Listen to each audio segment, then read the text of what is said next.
Son las 8:30 de la mañana.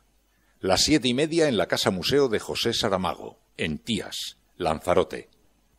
Buenos días, mundo. ¿Quieres un café?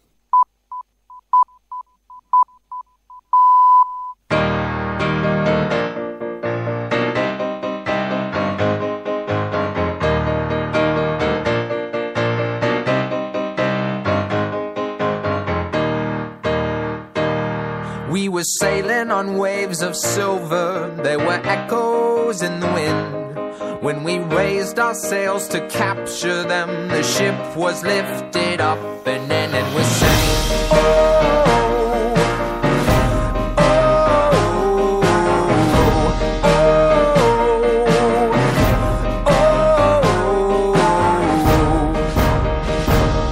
Now the country that we came from, they play silver melodies and the king. La cafetera de radiocable.com con Fernando Berlín.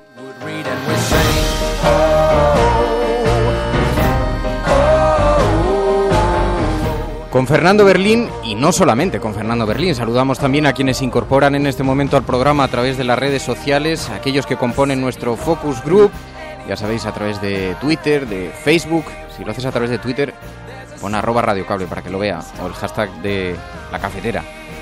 Y con los que vamos a desfragmentar las portadas de los periódicos y la actualidad. Se incorporan Javier Ledó, Tony Matarín, Manolo Cas, Virginia Rodríguez, Ricardo Ibarra, Vicentico, Kerry Chan, Hardy Useful, PSV, Ana María Iglesia, Isa García, José Chu, Ángeles Molina. Y más que se van incorporando. Hay sitio en la sala, vayan ustedes pasando. Para eso tenemos estos primeros minutos de música. Muy buenos días a todos, muchas gracias. Bienvenidos a la cafetera.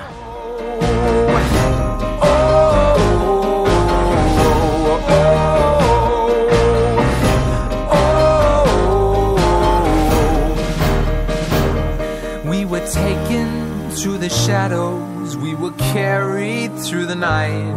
When the sun appeared, my God, my fears of silver melted in the light. Sí, encendemos la máquina de café. Qué día tan lluvioso.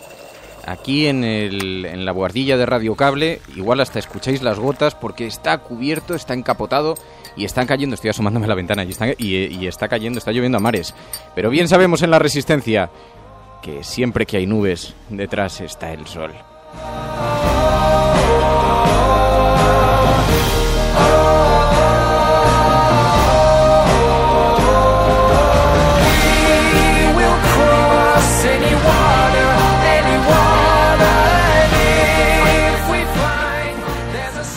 Así que sabéis, juntos atravesaremos desiertos, cruzaremos océanos, escalaremos montañas.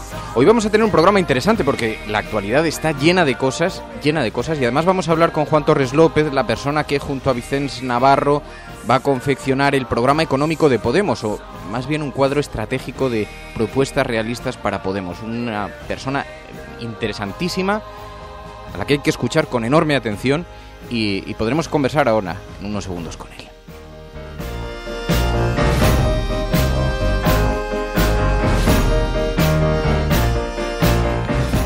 Antes, sin embargo, escuchamos a José Mújica.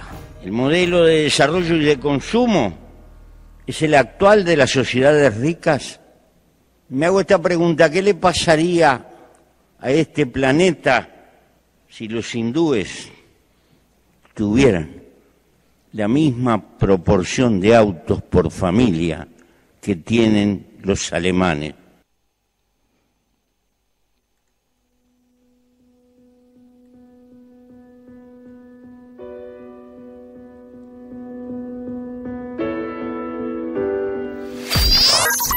radiocable.com. Juan Torres López será la persona junto a Vicens Navarro que va a confeccionar el programa económico de Podemos, o más bien un cuadro estratégico de propuestas realistas. Torres López, como sabéis, es un prestigioso economista, dirigente de ATAC, es catedrático de Teoría Económica en la Universidad de Sevilla, articulista. Juan Torres López, buenos días. Muy buenos días. Mi primera pregunta es, ¿qué les motivó a aceptar esta propuesta? Pues una propuesta política, supongo que siempre hay una disyuntiva para un economista, ¿no? Bueno, yo creo que hay una larguísima tradición en ese sentido. Los economistas, académicos también, tenemos delante de nosotros siempre sobre la mesa problemas de una gran actualidad, problemas sociales que requieren nuestra reflexión. Y yo creo que en todos los países es relativamente habitual, ¿no?, que los economistas pues traten de socializar el contenido de sus reflexiones. Tanto el profesor Vicente Navarro en Estados Unidos, donde ha vivido por razones de exilio político durante muchísimos años, como yo más modestamente aquí en España, pues siempre que hemos podido hemos tratado de aportar nuestro granito de arena. Yo estudié siempre siendo becario y desde muy jovencillo tuve claro que lo muchísimo que me había dado la sociedad de alguna manera tenía que devolvérselo, y la única y modesta contribución que puedo hacer como un modestísimo pensador, estudioso de la realidad económica, pues es a quien me lo pida, pues dar mi opinión. Es evidentemente usted una persona que es una referencia para todos aquellos que intentamos buscar un modelo alternativo de desarrollo, y yo le quiero preguntar porque la irrupción de Podemos ha supuesto un escalofrío para los grandes poderes y se han producido muchísimas enormes descalificaciones, y por eso, como no vamos a tener tiempo de profundizar demasiado, pero sí le quiero pedir que nos esboce un poco en qué va a consistir esas propuestas de ese cuadro estratégico económico, y para ello le voy a pedir que nos diga qué países les pueden servir de modelo, porque sabe que una de las descalificaciones que la derecha repite constantemente contra las propuestas de Podemos es que son propias de la Venezuela de Chávez. ¿Hay algunos países que nos puedan servir realmente de modelo? Bueno, yo creo que cuando se trata de hacer política económica, el modelo que uno tiene que elegir es el suyo propio, su propio país, porque es muy difícil que soluciones de otro lugar te sirvan a ti, porque la economía es así. Ahora, dicho eso, pues uno, ¿dónde tiende a parecerse? ¿A quién tiende a parecerse? Pues supongo que en economía ocurre lo mismo que en la vida. A quien va mejor, a quien tiene un rendimiento mayor, a quien proporciona más bienestar a la ciudadanía. Yo creo que nuestro modelo debe ser el de aquellas experiencias de política económica y de utilización de los recursos que han dado mejor respuesta a los problemas económicos y más satisfacción humana a las personas. Y eso los hay, esos referencias los hay en todos los sitios, ¿no? Pero vamos, más concretamente, pues yo creo que nosotros, si tuviéramos que parecernos a alguien, pues tendríamos que parecernos a lo mejor que haya en nuestro entorno, porque son los más parecidos a nosotros. Yo creo que, por ejemplo, en temas fiscales, pues a nuestro lado, cerca de Europa, hay experiencias que tendríamos que copiar. Bueno, copiar no, pero por lo menos asemejarnos a ellas cuando estamos atrasados en determinados aspectos. En temas de vivienda, que para nosotros ha sido un problema, nos hemos hecho no semejantes a otros países en estas cuestiones. Pues yo creo que tenemos que tratar de homologarnos. A veces nos están diciendo hay que converger con Europa, hay que converger, tenemos que ser más europeos, y sin embargo nos dicen que tengamos menos gasto social o menos gasto público cuando en Europa tienen más que nosotros, ¿no? O sea, no hay referencias puntuales, únicas, pero en todo caso, allí donde haya un buen ejemplo de buena gestión de los recursos y de justicia social y de democracia económica, pues ahí es donde yo creo que tenemos que mirar. ¿Cuáles son las grandes líneas que se van a trazar? ¿Cómo lo van a estructurar? Bueno, teniendo en cuenta que lo que nos han pedido es un documento de bases, unas líneas estratégicas, pues yo creo que lo que hay que hacer es determinar cuáles son las líneas posibles de actuación. Hay que tener en cuenta una cosa de cara a hacer un programa de gobierno en un país como el nuestro, y es que hoy, desgraciadamente o afortunadamente en otros casos, un país vive en un entorno de globalización, en donde la capacidad de maniobra de la política económica es muy corta, es muy reducida, y mucho más en el caso de España, que como todo el mundo sabe forma parte de una unión monetaria, para colmo, muy mal diseñada, o diseñada intencionadamente mal para que funcione como funciona, y que deja un espacio de actuación muy reducido a cada país. Eso obliga y creo que es la clave de un programa económico en cualquier país de la Unión Monetaria, pues a poner por delante mucha inteligencia para encontrar los residuos, los resquicios que permitan cambiar las cosas, que desgraciadamente pues son pocos. Y digo desgraciadamente, no porque yo no sea un firme convencido de que Europa es un espacio deseabilísimo, sino porque desgraciadamente en la Unión Europea y en las instituciones también de la zona monetaria, sin democracia, se están asumiendo cada vez más competencias, lo cual hace que la posibilidad de hacer estrategias de bienestar en toda Europa y en los países en concreto sean cada vez más difíciles. Claro, algunas propuestas, solo de palabra hasta ahora, porque ahora es cuando están ustedes elaborando este cuadro estratégico, pero algunas propuestas han escocido especialmente, incluso se las ha calificado de poco realistas. Por ejemplo, la de limitar un salario máximo, la de la jubilación a los 60, la renta mínima, incluso la de una eventual reestructuración de la deuda. ¿Esas propuestas estarán incluidas? Bueno, cualquiera que haya leído un poquito la obra de Vicente Navarro, que es bastante larga y grande e importante, o la más modesta mía, creo que puede responder a esas preguntas. Es tan fácil como irse a nuestra página web. Yo particularmente, desde hace mucho tiempo, vengo leyendo en el análisis económico, por ejemplo, lo decía Jan Timbergen, ¿no?, el premio Nobel, y muchos otros, últimamente Stiglitz, también premio Nobel, que cuando en una empresa las diferencias salariales son excesivas, Jan Timbergen decía de 1 a 5, más de 1 a 5, a largo plazo la empresa se resiente, ¿no?, y también la sociedad. Entonces, una cosa es que estamos comprobando día a día que la apertura del abanico salarial, o sea, que donde antes había una diferencia de 30 a 1, que nos parecía mucho, ahora hay hasta incluso de 1.700 a 1 en retribución salarial. Eso es una barbaridad, porque eso tiene profundísimas consecuencias negativas en el ámbito microeconómico y macroeconómico. Entonces, creemos que hay que luchar contra la desigualdad salarial y en todas sus manifestaciones. Ahora, eso tiene que llevar a esa lectura intencionadamente caricaturesca, es decir, que vamos a limitar el salario de arriba. Yo creo que en economía, cuando las cosas se hacen de esa manera a lo bruto, no suelen dar efectos muy positivos. Yo creo que las sociedades modernas tienen instrumentos, por ejemplo, fiscales, muy apropiados y que la historia ha demostrado que son muy adecuados para limitar las desigualdades y hacer que las economías funcionen bien, ¿no? Yo creo que más bien van por las cosas por ahí. En el caso de la reestructuración de la deuda también, que hay quien atribuye a eso el peligro de la fuga de capitales. Pues vamos a ver, reestructuraciones de deuda en realidad se están dando casi diariamente, ¿no?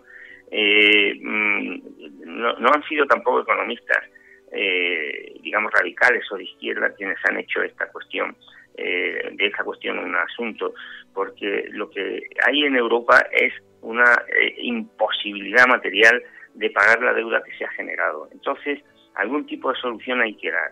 Y yo creo que hay que poner sobre la mesa la barbaridad que ha supuesto dar manga ancha al negocio bancario, permitir incluso a través de irregularidades, de trampas, de chanchullos, que los bancos hayan creado deuda tan artificialmente y tan alegremente. Eso es un problemón que tenemos ahora mismo en Europa, en otros lugares también, pero concretamente en Europa y en España. Y entonces tenemos que afrontar el problema de cómo resolver un asunto que es irresoluble. Esa es la realidad de las cosas. Ahora bien, cualquier persona que haya leído 2 páginas de economía o de historia sabe que un planteamiento como el de la reestructuración o el de quitas de las deudas, por ejemplo, a familias, que se ha hecho en muchos sitios, no es un planteamiento fácil, ni es un planteamiento que se pueda hacer unilateralmente, ni es un planteamiento que se pueda hacer con, digámoslo así, con alegría, porque son siempre los resultados generalmente positivos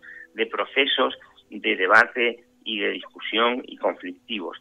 No olvidemos una cosa, si Alemania es el país que es, la potencia económica que es, fue porque se le reestructuró la deuda, porque se le hicieron quitas y porque se fue generosa con ella.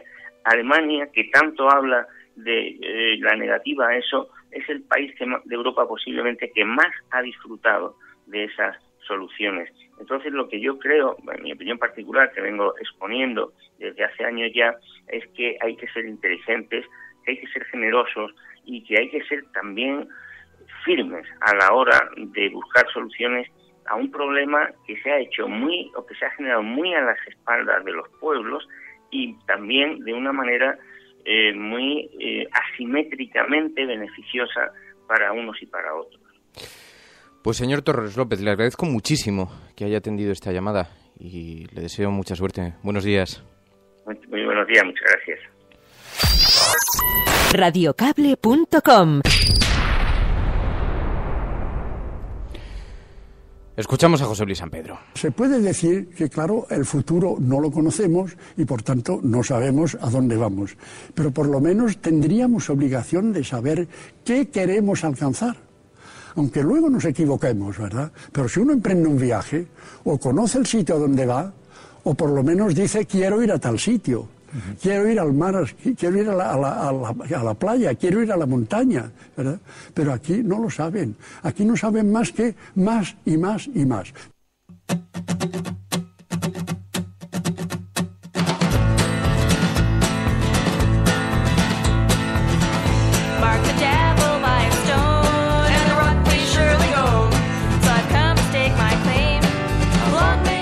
Bueno, y con los Wind Whistles, con Gold Fever, abrimos la página del cuaderno de Bitácora, ¿sabéis? Hoy es día 14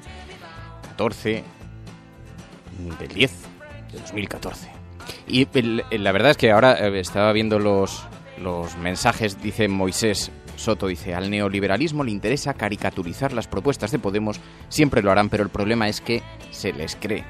Y Virginia Rodríguez destacaba una frase de Juan Torres López: los economistas tenemos delante nuestra siempre problemas sociales y económicos que requieren reflexión. Bueno, os decía que hoy hay un asunto que salpica todas las portadas y es esa decisión de Artur Mas de no convocar la consulta catalana. No se va a celebrar. Era algo bastante previsible, la verdad. Yo no sé si recordáis a Carlos Rovira, que ya lo avanzó en este programa. La consulta difícilmente pueda celebrarse, pero también creo que en este caso el gobierno español quedará retratado delante del mundo, ¿no? Se van a preguntar toda la opinión pública internacional, estos catalanes que salen a millones por la calle, qué es lo que quieren, qué es lo que pretenden, pues solo quieren votar, y van a ser muchos los que se van a preguntar. Y entonces, ¿qué sucede? Que en un territorio de la Unión Europea hay un gobierno que impide votar, que prohíbe votar. En este caso yo creo que no queda otra salida que el hecho de que el presidente de la Generalitat pues convoque algo que sí que es posible y que sí que está de acuerdo con la legalidad española, que es, y esto solo lo puede hacer él, no lo puede hacer el presidente del gobierno español, que es disolver el Parlamento y convocar unas elecciones para constituir un nuevo Parlamento catalán en el cual pues cada partido vaya con claridad con sus propias reivindicaciones. Ya nos avanzó un poco aquí que iba a suceder. Era algo previsible porque el marco legal, sabéis que lo complicaba y porque las resistencias a cambiarlo han sido enormes, ¿no? Pero esto no se puede presentar como una victoria porque no hace más que complicar un problema que subyace y que es la voluntad colectiva de los catalanes que quieren expresarse. Y esto no se ha resuelto. Y si Rajoy cree que esto es una victoria, es que está absolutamente ciego. Porque hay que dar respuesta a eso. Yo no sé de qué forma, no sé si con una reforma constitucional, si abriendo el camino al federalismo, con nuevas transferencias, pero hay que dialogar. Yo creo que Rajoy haría muy mal en dejar que le alegren los oídos el ABC y La Razón, porque Esquerra Republicana ya ha dicho que estaría dispuesto a declarar la independencia unilateralmente. Es decir, el asunto no está cerrado. El que piense que lo está completamente ciego. Y ahora veréis las portadas y los titulares de la prensa conservadora, cómo lo plantean y cómo echan todavía más gasolina si cabe a esta hoguera. Y por otra parte en España, sabéis, sigue vivo este asunto de las tarjetas Black. Esto avergüenza a izquierda y a derecha. Anoche se produjo una auténtica revolución en Internet. Supongo que lo veríais, porque acudió a 13TV el antes economista liberal Juan Iranzo, ahora en camino de reconversión, porque ha descubierto cómo tiraba de tarjeta, en fin, con el dinero de todos, le ha debido gustar.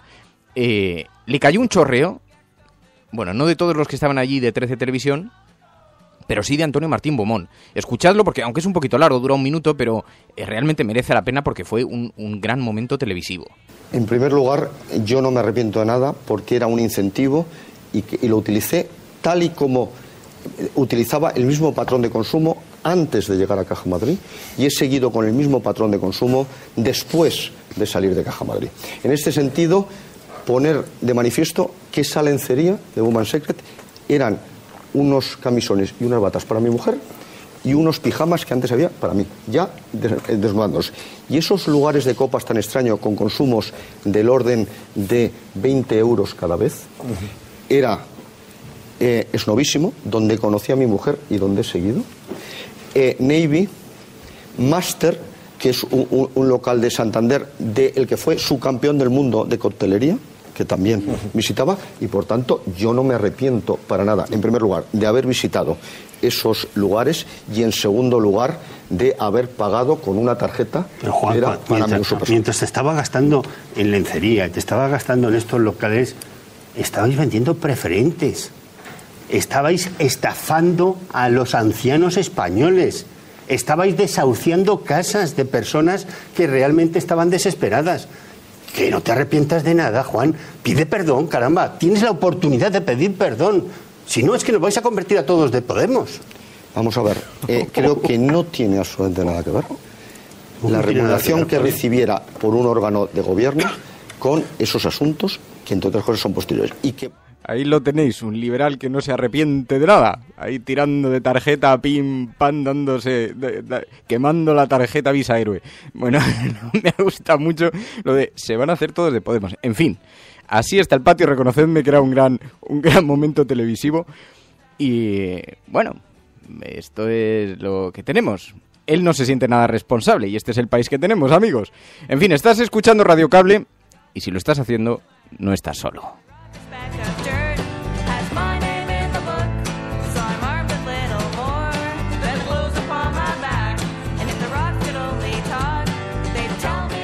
José Saramago. La alternativa al neoliberalismo se llama conciencia.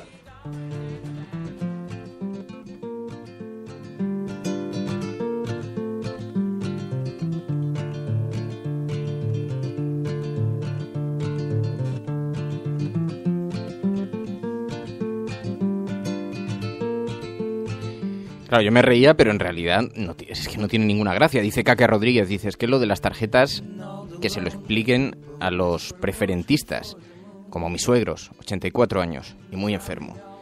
Y dice PSV, dice, es que los verdaderos culpables son los distribuidores administradores de las Black o de Blesa y Rato. Sí, bueno, esto es relativo, porque él ayer en el programa explicó que en realidad eso eran unos incentivos que se les daba a ellos y que ellos no tenían por qué saber que eran ilegales. De entrada, la ley de cajas impide tener un sueldo, es decir, él lo llama incentivos, pero un economista supuestamente prestigioso como él, que tenía que conocer en profundidad esa ley, impide que tengan ese sueldo, aunque lo encubras como un incentivo. Porque es que además tenían dietas, 1.200 euros por asistencia, es decir, 4.000 pavazos. Así que, dice, hombre, que son culpables los de arriba por haber montado un sistema que además de opaco era oscuro, perverso, todo eso, por supuesto. Y que además era ilegal, porque es que se encubría en un error informático. Pero, ojo, que el que estaba manejando la tarjeta sabía. Y en esto también hay grados, porque claro, ahí la derecha estaba insistiendo que si los sindicalistas tal... Mira, un tipo como Iranzo, que se paseaba por las tertulias, presumiendo de la necesidad de los recortes en el sistema público, le estaba metiendo después unos viajes a la tarjeta de crédito que la estaba dejando fina, la estaba dejando limada. En bares de copas, en ropa interior femenina, en fin, digamos que por lo menos tiene su guasa. Y sinceramente, a mí que un pelado de segunda tuviera una tarjeta de estas y tirase de ella me parece una inmoralidad. Pero que un tipo que estaba forrado hasta la oreja tirase hasta para pagar 2 euros de esa tarjeta que sabía que no respondía a nada, que no respondía a nadie por ella, eso ya me parece de un cutrerío. En fin, pero eso es el país que tenemos. Por eso digo que todavía hasta en eso todavía había clases.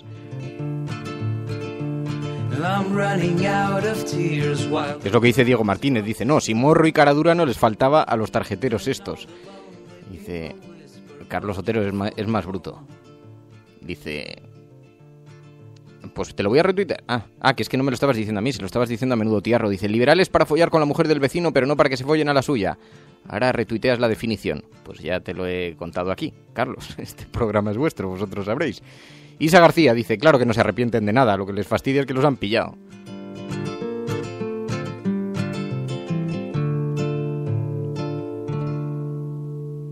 Eduardo Galeano. Quizás el pueblo del Sáhara es culpable porque en sus largas costas reside el mayor tesoro pesquero del océano Atlántico y quizá también hay petróleo, gas y uranio. En el Corán y en la Biblia podrían estar, aunque no estén, profecías como esta. Las riquezas naturales serán la maldición de las gentes.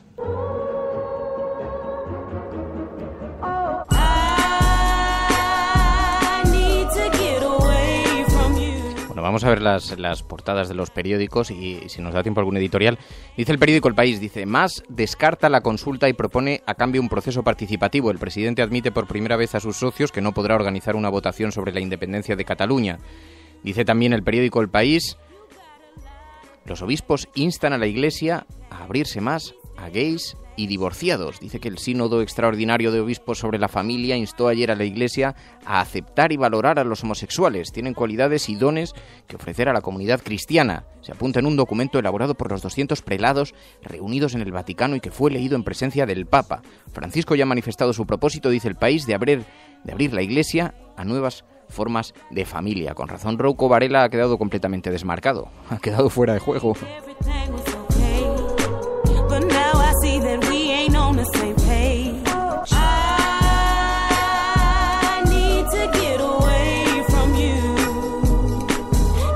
Os decía que quería que repasásemos especialmente las portadas del ABC y La Razón, pero las vamos a dejar para el final, porque son las que más inquina meten en el asunto catalán. Dice el periódico El Mundo, el PSOE se lanza contra Mato, mientras el gobierno rectifica. Dice, Sánchez carga contra la ministra de Sanidad por el espectáculo de desgobierno en la crisis del ébola y pide que comparezca Rajoy. Y sin embargo, el asunto catalán lo lleva en el faldón inferior, abajo, no pequeñito, pero vamos, un poco destacado para la guerra que ha dado el periódico El Mundo con este asunto. La Generalitat reconoce ya que el 9N no habrá referéndum soberanista. Esquerra Republicana lamenta la renuncia y exige una declaración inmediata de independencia. Y otro asunto, este no hay que perderlo de vista. El fiscal pide duras penas para 15 acusados de disturbios en el 15M. ¿Sabéis que la primera manifestación del 15M fue muy pequeñita? Fue un grupo de gente que se ubicó en la Puerta del Sol y que fue, en fin, tuvo un enfrentamiento, un choque con la policía bastante serio. Y en esto ha derivado en un caso y el fiscal está pidiendo penas durísimas. En fin, no hay que perderlo de vista porque ya ha pasado tiempo, ya las consecuencias además del movimiento 15M las conocemos todos y hay que recordar que el inicio del 15M se produce precisamente como reacción a esa actuación policial, que es cuando empieza a ir la mayor parte de los ciudadanos al día siguiente a la Puerta del Sol. Yo manejaría este asunto con una cierta sensibilidad y se ve que la Fiscalía no lo está haciendo.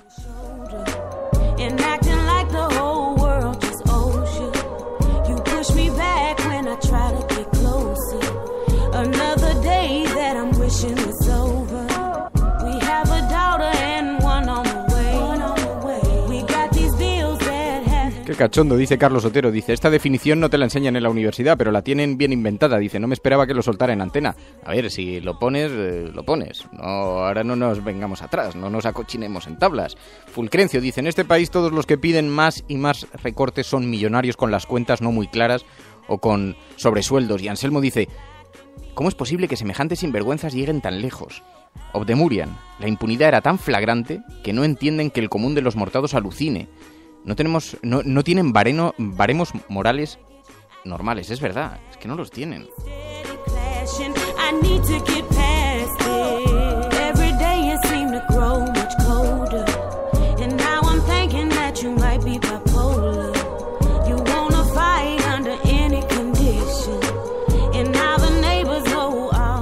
Bueno, y os decía, el periódico ABC, la ley doblega a Artur Mas. Ahí metiendo el dedito en el ojo, porque como no tenemos tensión suficiente en Cataluña, pues si podemos incrementar un poquito el asunto con los vencedores y los vencidos. Es verdad que aquí la ley se ha impuesto, pero ya andar ahí hurgando en la herida es pues muy propio del ABC y de La Razón, porque dice: la ley vence a Mas, suspende la consulta tras una tensa reunión con sus socios soberanistas. El presidente anunciará hoy las alternativas al referéndum ilegal. Esquerra Republicana lamenta la renuncia y pide una declaración de independencia inmediata en el Parlamento. Yo os decía que también es muy interesante hoy ver los editoriales de los periódicos porque insisten mucho en este asunto, ¿no? Dice el periódico El País: recuperar la concordia, lo dice Miguel Ángel Aguilar en El País. Dice que la patria es algo que se hace constantemente y se conserva solo por la cultura y el trabajo, que no es patria el suelo que se pisa, sino el suelo que se labra, dijo Machado. Y dice: hagamos país. Luego, el periódico El Mundo también se engancha a este asunto de la muerte de la consulta. Dice: la consulta ha muerto, ha quedado al descubierto el gran fraude. Mas sabía desde el primer día que esta consulta no iba a celebrarse, y no porque España lo prohibiera, sino porque ni él ni su partido estaban dispuestos a pagar el precio de entrar en conflicto con el Estado. Insisto, ahí metiendo el dedito en el ojo para ver si este pequeño paso, este pequeño avance que ha sido un paso hacia atrás del soberanismo catalán, o por lo menos de la parte que representa Artur Mas, a ver si todavía le pueden poner la zancadilla. Dice La Razón: ahora le va a tocar gestionar una frustración. Espera, vamos a hacer esto como merece. Ahora le va a tocar gestionar una frustración construida sobre un delirante radicalismo y propio de lo que sería un político moderno y con los pies en la tierra, dice el periódico La Razón. Su tiempo político ha acabado y todo indica que los grandes perjudicados serán los ciudadanos de Cataluña. Artur Mas ha fracasado como político, dice La Razón.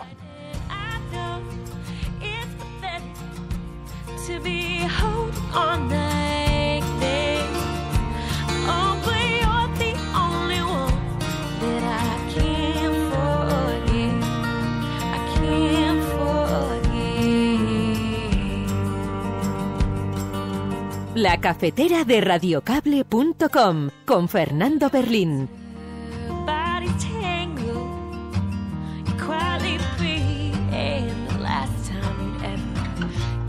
Bueno, no digáis que no ha merecido hoy la pena el programa. Hemos repasado la prensa, los editoriales, conversado con Juan Torres López, con gente interesante. Hemos escuchado las opiniones de nuestro Focus Group que analizan la actualidad. Y escuchando a Tamara Laurel llegamos al final del programa. Son 30 minutos. Que se hace corto, ya le estoy viendo los mensajes. Pero así la espera se hace más intensa. Muchísimas gracias a todos por la compañía. Si estás escuchando esto, no estás solo.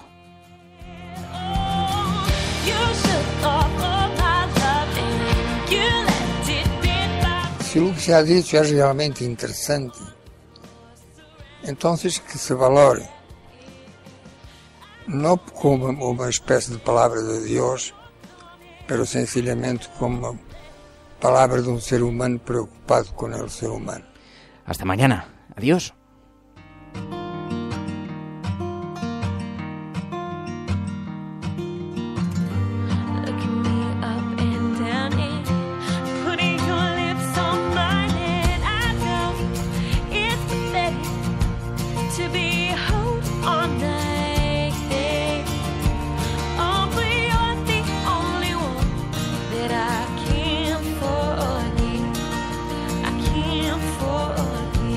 Oh,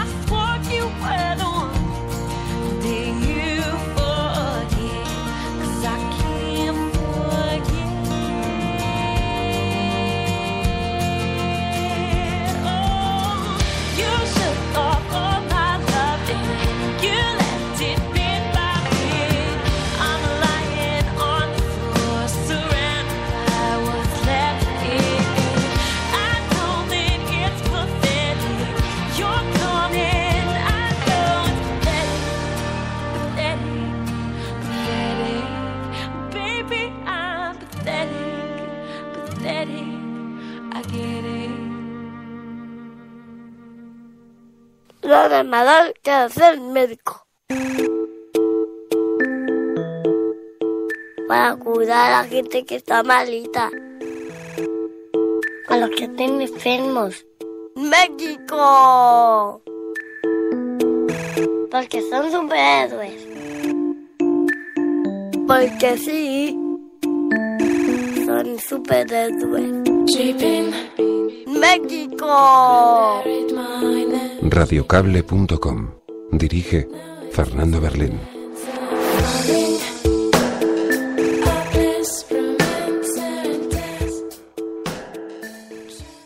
Lo demás lo que es el médico.